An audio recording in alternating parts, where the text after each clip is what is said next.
Hi and welcome back. And joining us today is Laura Thompson, who is a global talent and onboarding specialist, and she's a mental health advocate. Laura, thanks for joining us. Why don't you introduce yourself? Hey Sam, thank you for having me. Honestly, it's such a pleasure to join this podcast. I'm Laura. I am a tech enthusiast, a mental health advocate, and I have a wealth of experience actually hiring talent across the globe in all different continents. I've been fortunate to work with people all over the world and actually live in the majority of Europe and over in Africa and Asia as well. That's wonderful. Thanks very much for joining us. I want to start by talking a little bit about innovation and your view of the innovation space and how it's changed over the last, say, 5 or 10 years. Any opening thoughts about that? Yeah, I have so many thoughts about it. From the space of AI, ChatGPT, we can see the massive blow up and expansion with innovation, with predictive texts, large language models. We're seeing a lot of companies and the business and the tech world actually moving into integrating AI. Some question whether it's for the best or some question whether it's not in particular. But I think with the tech startup at the moment, what we've seen is that there's a need for holistic tech. So we're seeing a lot more within the health realm. We're seeing a lot more in education. We're seeing more startups actually take this holistic approach when developing their companies. Funnily enough, I think I read McKinsey have predicted I think it's in the next 15 years, 70% of new innovation and tech startups will be based around healthcare.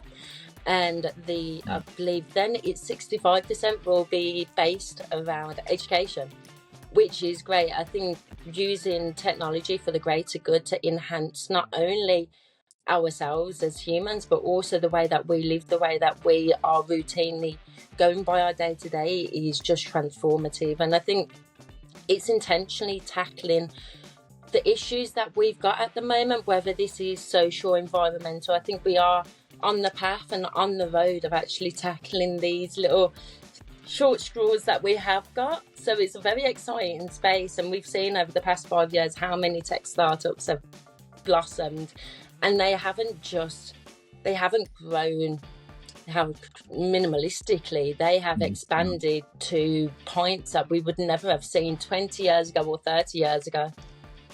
And do you think that's reflective of a shift in the kind of cultural landscape and the diversity landscape of the tech scene itself? Definitely.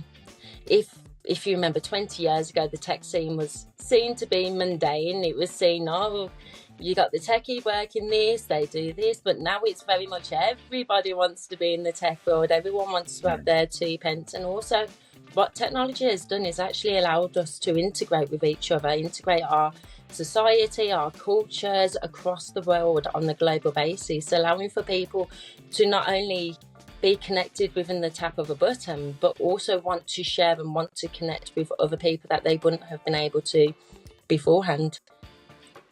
Yeah.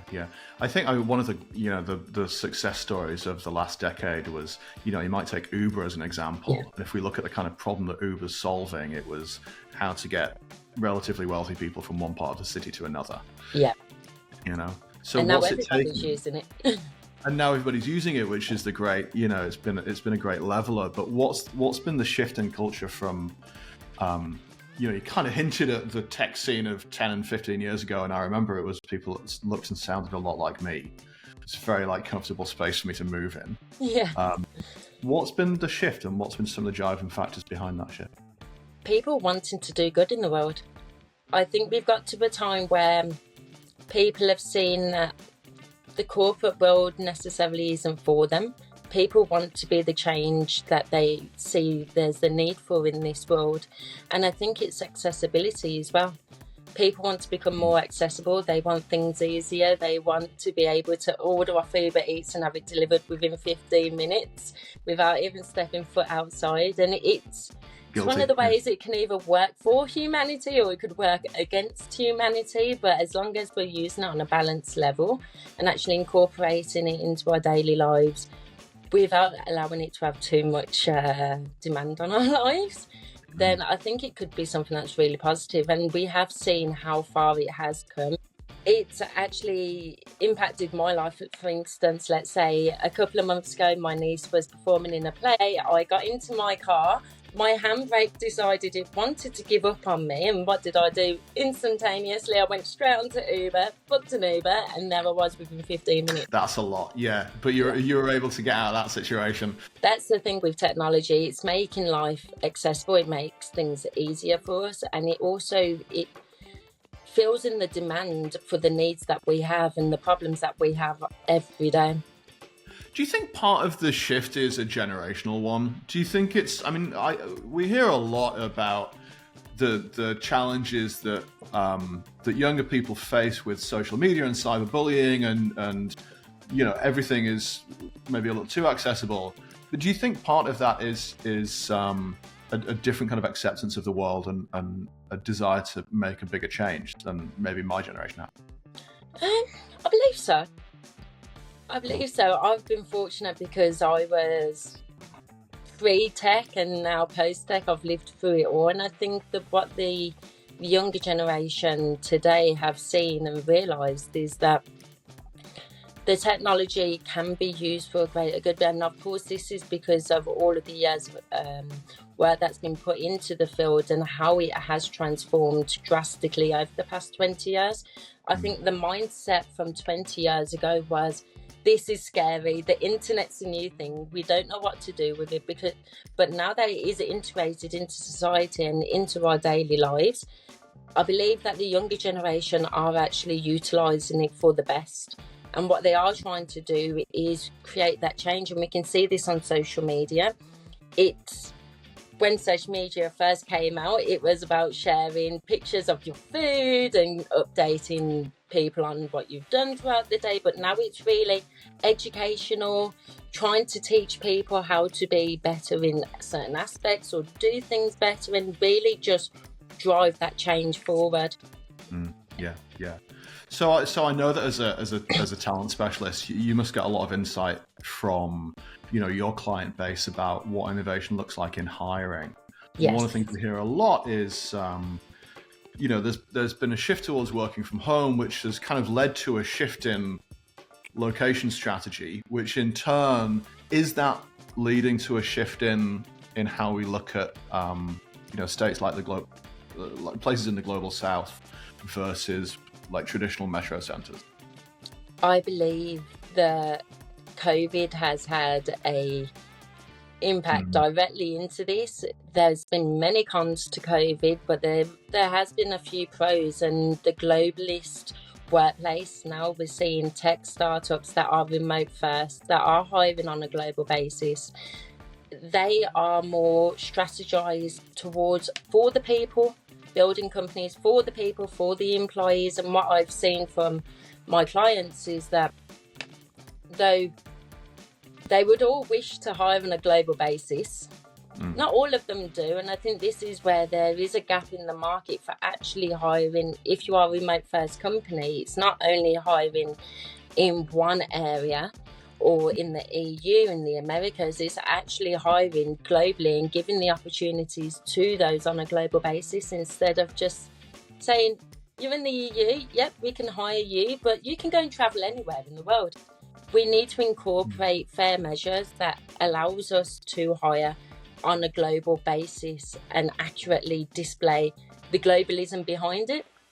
Because a lot of my clients I've spoken to before, they've tried their hardest to get into places like Turkey, for instance, but there's a gap with the taxes, or there's gaps within the business that don't allow them, or they aren't able to achieve that hole between actually hiring them and getting the compliance around it. But also there's that need for time zones X, Y, and Z. On the side of this, I would say the biggest gap that we have in the market is being able to actually hire on a global basis. And I think companies should be very transparent when they say they are remote first and they'll hire anywhere in the world, and actually put their hands up and say, maybe we're not able to hire everywhere in the world. Maybe we are only able to hire in the US, instead of portraying this front on social media that gives them this globalist, transparent appearance to their audience. Yeah. Do you think so? One of the challenges that we've faced hiring people in a market which maybe hasn't had specialists like you, like talent specialists or big enterprises, is that it's been challenging for us to know the depth of like how many people we can hire. Like if we went full send, how many good people are there in a market like Ghana? What do you think about, like, how can we improve that situation? How can we move along the maturity curve a bit? Analysis, data. We already know now data is gold, and just by looking on LinkedIn in particular, you can do so much data analysis and research to actually see how many people, let's say for instance, if you're hiring a developer, how many are within that country? How many actually fit the requirements that you need? And then what you can do, you can go to a parallel country and you can analyse between the two. Sometimes I think it's easier to hire people of mid-level seniority, but as you get up the ranks, it starts to be a little bit more difficult because the job requirements and the tasks are more specific to the role. But I would say definitely having a strategy where you look at the measures first and the requirements first in different locations and then going that way. 100%. I think one of the things that we talk about when we look at global hiring is exposure to different people from different cultures. Yes. And I think that, my background, I've worked in a couple of multinational enterprises where actually people are a lot more understanding and capable of working cross-culture than we give them credit for. But, the benefits are still there, right? What's the benefit to the people from that culture, that's newly entering into the talent market? I would say working in a global company, it allows you to experience and have situations with people you'd never meet before. You're having conversations with people you may not be given the chance to work with. You are given that exposure.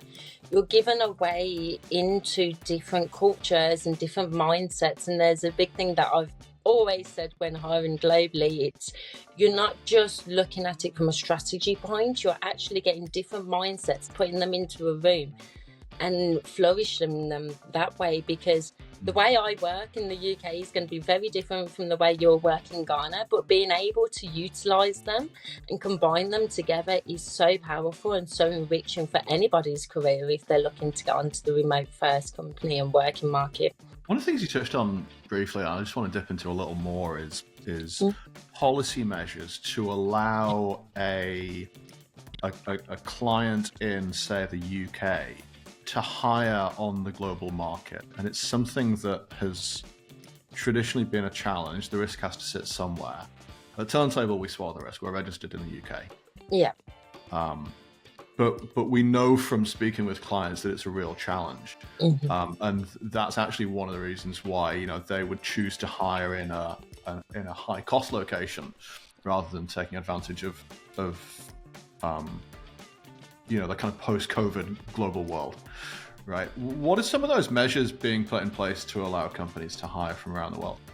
I think this goes back to innovation. We've got so many companies such as Deal that do all of the hiring for you. They do the compliance, they do the contracting. Now, of course, that you have to pay for this, but if you look at how much money you would be saving as a company to administer this company to this third-party company to actually provide this solution for you, you are better off in the long run.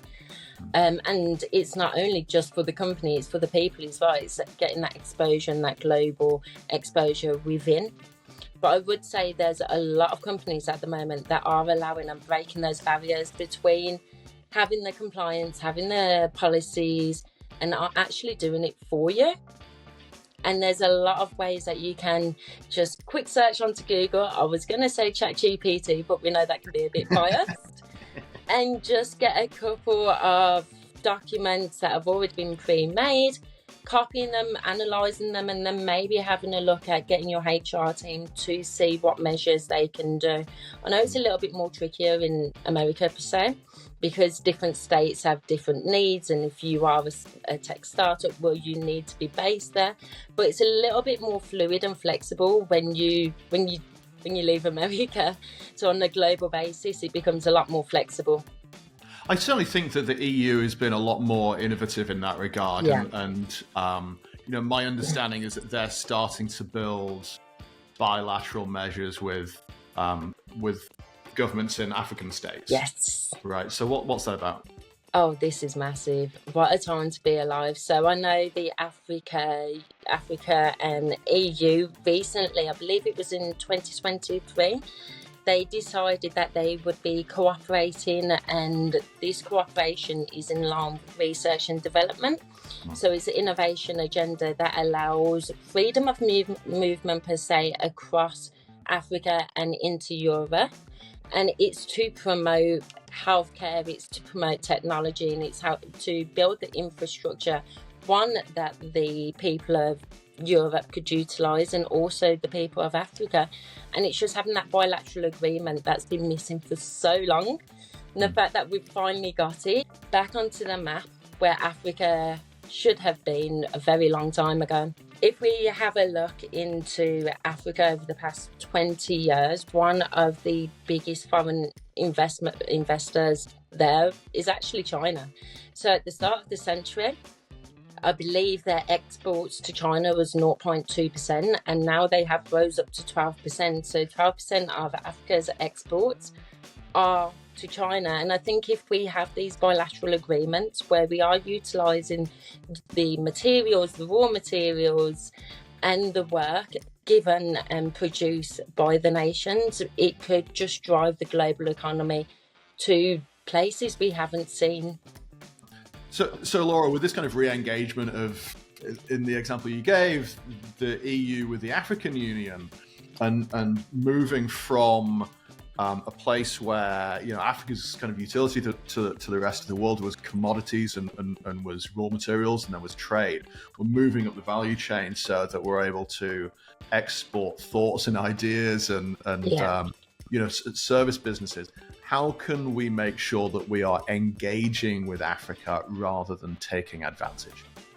I think it's doing exactly what the EU's done with Africa. Both of them have bilateral agreements, have a voice, have more people working from Africa, sharing the skills that they've got on demand, the needs that they've got, and just coming to terms with we're globalists now as a world, whether we like it or not, utilising their, not only of course their commodities, but their workforce. And I think having the investments from like yourself setting up, I think it's an amazing thing that you're doing, but having people actually go into Africa and actually see the resources that they do have and the beautiful cultures that they do have, and recognising them as a state and as important as they are. I think one person in particular, I could talk about him for days, Akon. What Akon's doing in Senegal, this is what we need more of. We need more voices heard, we need more voices in the media, and we need more companies opening their eyes and seeing that as a world, Africa, Asia, Europe, and the Americas coexist. So just having that recognition and actually thinking, instead of just hiring in these places, we're going to venture out and we're going to see what the actual market on a global basis looks like. Amazing. Laura, how can people get in touch with you? Where are you active? Yes, so you can either contact me on LinkedIn Ann, or you can contact me at latehires.com. That is my consultancy. Feel free to drop me a message if you have any questions about hiring, whether you're the employer, you're looking to hire people on a global basis, or if you're a candidate looking to get some remote work or looking to get into that market, feel free to drop me a message. Wonderful. Laura Ann Thompson, thanks very much for joining us, and we'll see you all soon. Yes, thank you for having me.